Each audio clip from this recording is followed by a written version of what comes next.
Hello दोस्तों, मैं राज और राज इंडक्शन में आपका स्वागत करता हूं। दोस्तों आज का जो वीडियो का टॉपिक रहेगा वो आपका प्रेस्टीज कंपनी के इंडक्शन कुकटॉप के ऊपर में रहेगा। ओके, सबसे पहले दोस्तों आप यहां पे फोकस करेंगे तो मेरे पास एक प्रेस्टीज कंपनी का इंडक्शन रिपेयर होने के लिए है, इसी टॉपिक पे है।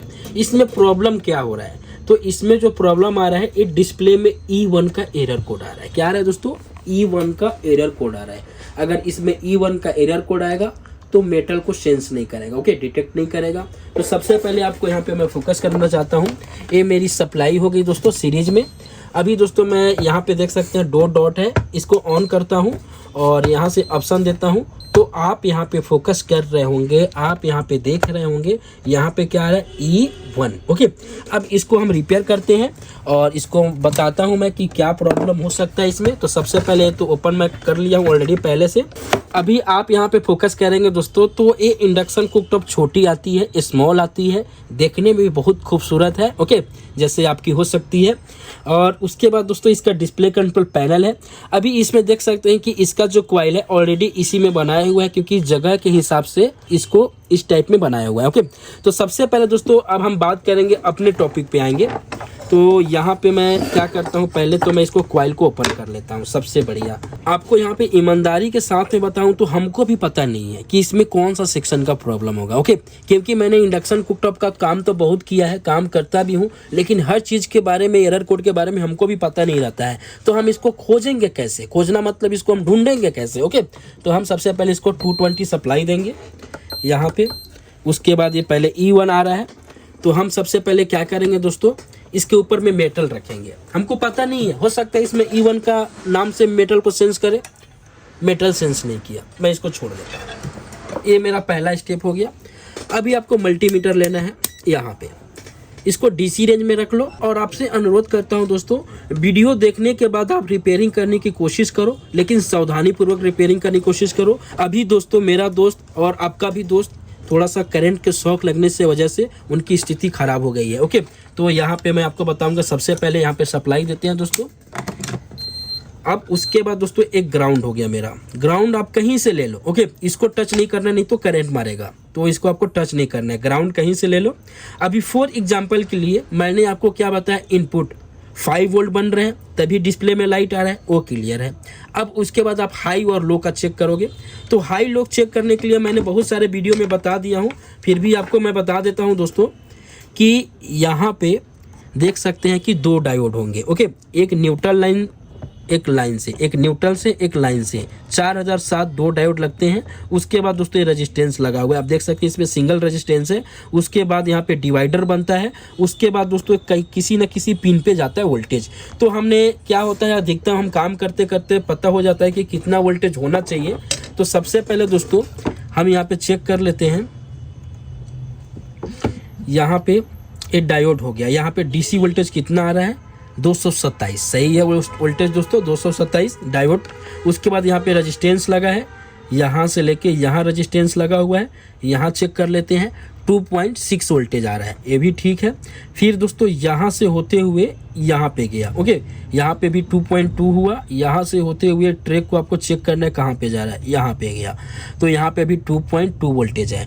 तो आपको मैं हमेशा बताता हूँ कि जो लो वोल्टेज का होता है आपका 2.5 से लेके 3.5 तक हो सकता है, इसके कोई दिक्कत नहीं है। ओके, अगर आपको ऐसा लगता है कि हमको वोल्टेज सही नहीं मिल रहे हैं तो आपको क्या करना पड़ेगा, यहाँ पे आपको मैं बताना चाहता हूँ, यहाँ पे एक रेजिस्टेंस है, कितने वैल्यू का रेजिस्टेंस लगा है। उसके बाद इसकी रेजिस्टेंस की ग्राउंड कौन सी रेजिस्टेंस है, कितना डिवाइडर बना लो, कैलकुलेशन कर लो, जितना कैलकुलेशन आएगा उतना ही वोल्ट होना चाहिए। आपको डिफरेंस लग रहा है तो आप दोस्तों रेजिस्टेंस को चेंज करके देखो, ग्राउंड वाली रेजिस्टेंस को चेंज करके देखो, तो उसमें आपको कन्फर्म पता चल जाएगा। यहाँ पे मैंने आपको बता दिया, अब यह मेरा सही है। ओके, अब दूसरी क्या है दोस्तों, सबसे पहले फिर से सप्लाई देते हैं।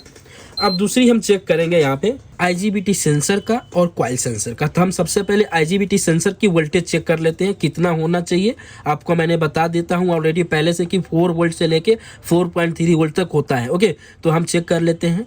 यहाँ पे 0 है, यहाँ पे चेक करते हैं, यहाँ पे 1.7 है। कितने दोस्तों 1.7, और होना कितना चाहिए, कम से कम दोस्तों 4 वोल्ट से लेके 4.5 4.7 वोल्टेज होना चाहिए। ओके, अगर सेंसर नहीं लगता है तो यहाँ पे 5 वोल्ट आना चाहिए। ये भी आपको बता दूं, सेंसर नहीं रहेगा तो 5 वोल्ट आएगा। ओके, तो दोस्तों क्या होता है कि ये वोल्टेज ड्रॉप हो रहा है, तो क्या हो सकता है, ये हो सकता है दोस्तों कि आपका सेंसर क्या होगा, उसकी वैल्यू कम हो गई हो, उसकी वैल्यू शिफ्ट हो गई हो, जो 100 किलो ओम की होती है। तो सबसे पहले सेंसर की वैल्यू को चेक कर लेते हैं, निकाल के कंफर्म चेक होता है, लेकिन ऐसे चेक कर लेते हैं 16 किलो का बता रहा है। ओके, कितने का बता रहे हैं दोस्तों, 16 किलो ओम का बता रहा है।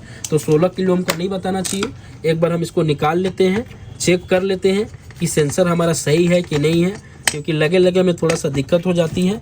तो हम यहाँ पे देखते हैं, पहले ओपन कर लेते हैं यहाँ पे। अभी दोस्तों आप देख सकते हैं कि मैंने यहाँ पे सेंसर को बाहर निकाल लिया है। अब बाहर निकालने के बाद कम यहाँ पे चेक कंफर्म कर लेंगे यहाँ पे।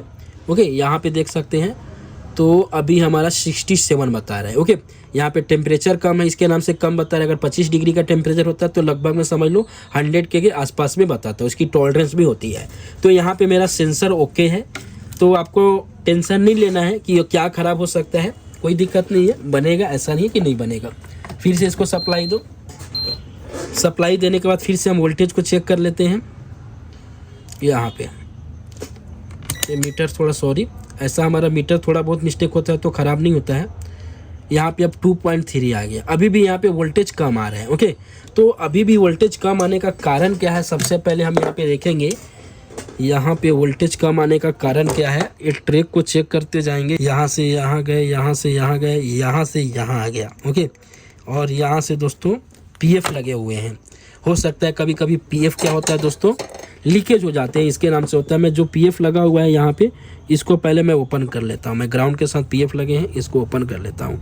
प्रॉब्लम को वैसे हम ढूंढेंगे तो आसानी से कोई भी चीज़ रिपेयर हो जाएगा। थोड़ा सा डर लगता है शुरू में, ऐसा नहीं है। एक पिन को ओपन कर लो और फिर से वोल्टेज को चेक कर लो। ओके, यहाँ पे फिर से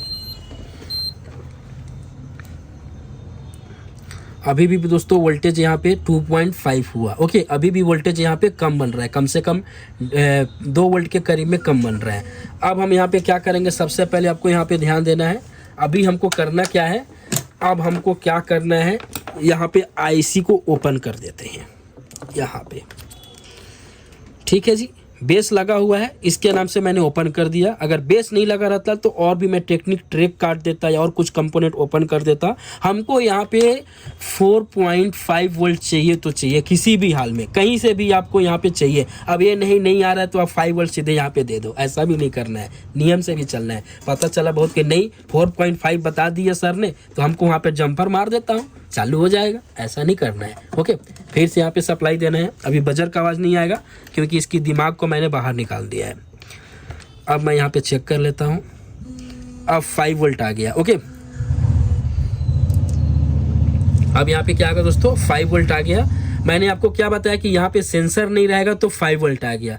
अब आप समझेंगे कि ये 5 वोल्ट कैसे आ गया, कहाँ से आ गया। अब दोस्तों आपको मैं यहाँ पे थ्योरिकल बताने वाला हूँ। सबसे पहले माइक्रो कंट्रोलर जो होता है इंडक्शन कुकटॉप का, आप देख सकते हो। ओके, सबसे पहले माइक्रो कंट्रोलर का इनपुट मिल रहा है कि नहीं मिल रहा है, तो हम सबसे पहले यहाँ पे क्या करता हूँ, माइक्रो कंट्रोलर बना देता हूँ। ओके, माइक्रो कंट्रोलर दोस्तों इंडक्शन कुकटॉप में कम से कम 16 पिन के होते हैं। ओके, तो यहाँ पे मैं 16 पिन का माइक्रो कंट्रोलर बना देता हूँ। फॉर एग्जाम्पल दोस्तों, मैं यहाँ पे 1 नंबर पे इनपुट पहले देता हूँ, क्या देता हूँ दोस्तों, VCC यानी 5 वोल्ट।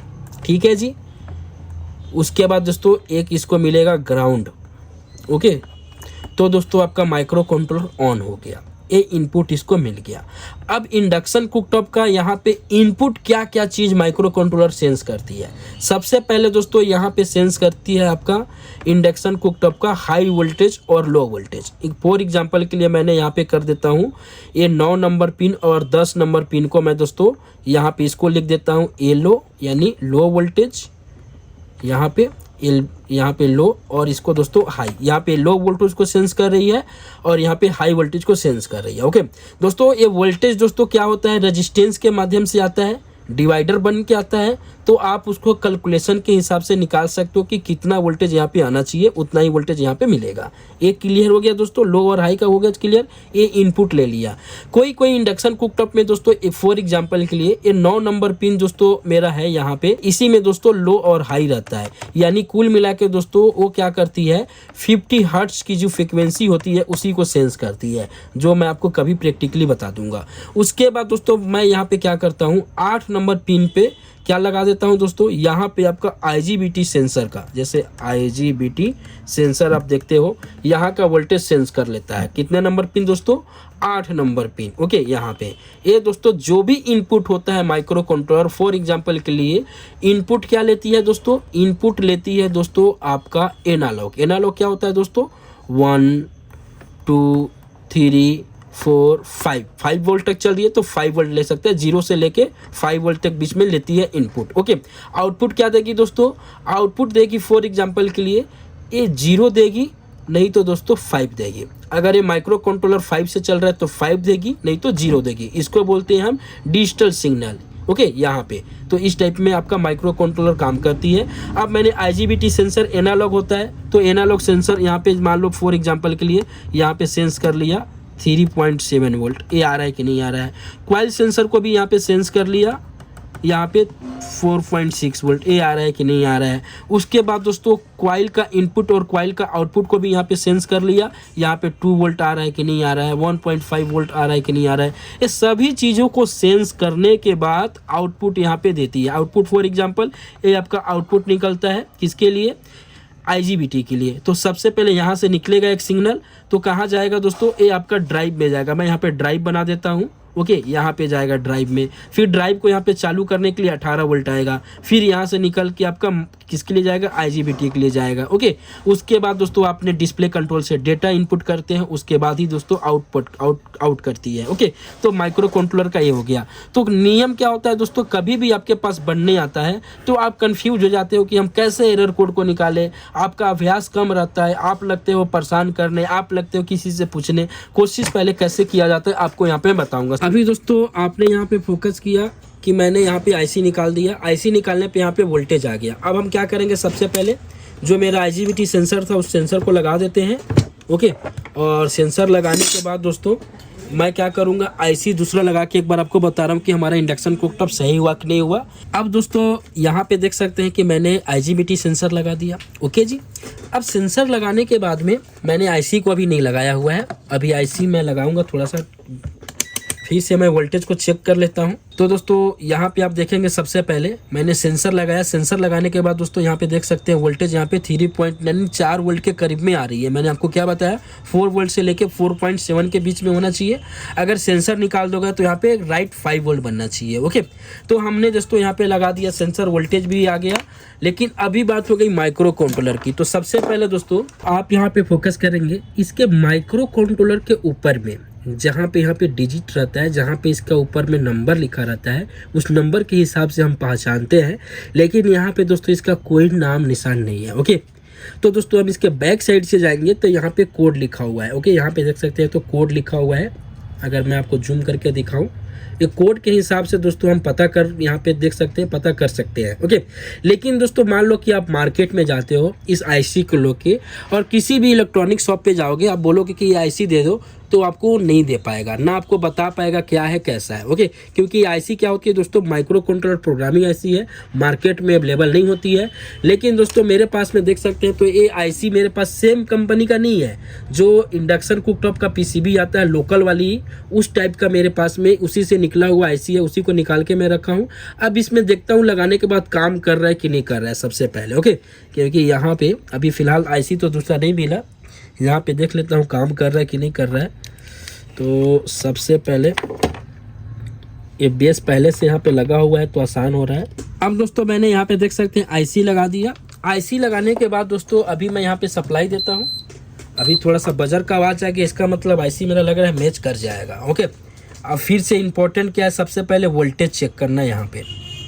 यहाँ पे देख सकते हैं 4.1 वोल्टेज हो गया। ओके, तो इसका मतलब क्या आपको क्या बताया था पहले कि 4 वोल्ट से लेके यहाँ पे कितना होना चाहिए 4.7 वोल्ट तक होना चाहिए। इसका मतलब सही है।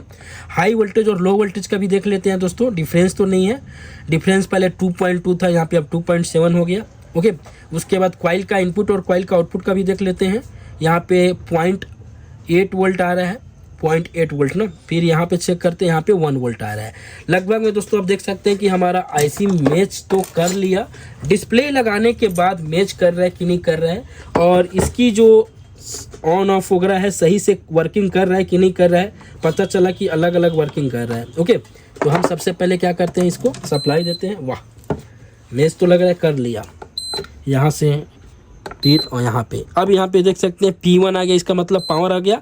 लगभग में मेरा आईसी मैच कर गया दोस्तों। आज मेरे को नई जानकारी मिली, क्योंकि यहाँ पे मैं आपको पीसीबी दिखा देता हूँ, किस पीसीबी का मेरे पास में आईसी निकाल के लगाया हूँ। वो आपको बता देता हूँ कि फ्यूचर में भी ऐसा प्रॉब्लम आए आपके पास तो उस पीसीबी में से आईसी निकाल के लगा सकते हो। अभी आप देख सकते हैं दोस्तों कि इस टाइप का बोर्ड से निकला हुआ आईसी है। मैं इस बोर्ड से निकाल के आईसी रखा था, कभी कभी काम आ जाता है, तो आज यहाँ पे मेरा काम आ गया। ओके, तो दोस्तों आपको मैं बताना चाहता हूँ कि नंबर के हिसाब से ना जाओ। आपको लग रहा है कि हाँ ये आईसी थोड़ा बहुत पीसीबी देखने में सेम लग रही है, मैच कर जाएगा, तो लगा के ट्राई कर सकते हो, ऐसा कोई दिक्कत नहीं है। आईसी का वीसीसी सप्लाई 5 वोल्ट होना चाहिए। ज़्यादा होता है दोस्तों तो कॉइल का पॉइंट ओपन कर दिए करो। ओके, कभी कभी ड्राइव डायरेक्ट पहुंच जाएगा तो आईजीबीटी शॉर्ट हो जाएगा और आपका नुकसान हो जाएगा। तो ये चीज़ को आपको बता दिया। तो दोस्तों आपने यहाँ पे देखा आईसी खराब होने से भी यहाँ पे क्या होता है, अलग अलग एरर कोड आता है। ओके, तो आपको मैं यहाँ पे बताना चाहता हूँ कि कभी भी आप रिपेयर करते हो तो नियम से रिपेयर करोगे तो कोई भी काम आसानी से हो जाएगा। टाइम तो लगता है जी, ऐसा नहीं है कि टाइम नहीं लगता है। हो सकता है दोस्तों अगर आपके पास जाए, मेरे पास 5 मिनट लगा है, हो सकता है आपके पास 10 मिनट लगे। बनने की तो सवाल 100% है कि बनेगी, ऐसा नहीं है। मेरे पास भी कभी कभी कुछ नया आइटम आ जाता है तो हमको भी कई रात लग जाते हैं उसको समझने में, सीखने में, रिपेयर करने में। तो कभी भी काम से घबराना नहीं चाहिए, काम होता रहता है। वीडियो पसंद आए तो वीडियो को लाइक करें और चैनल को जरूर सब्सक्राइब करें। आप लोग चैनल को सब्सक्राइब नहीं करते हो, ये आप लोग से कंप्लेन है। थैंक्स फॉर दोस्तों वीडियो देखने के लिए। जय हिंद, जय भारत।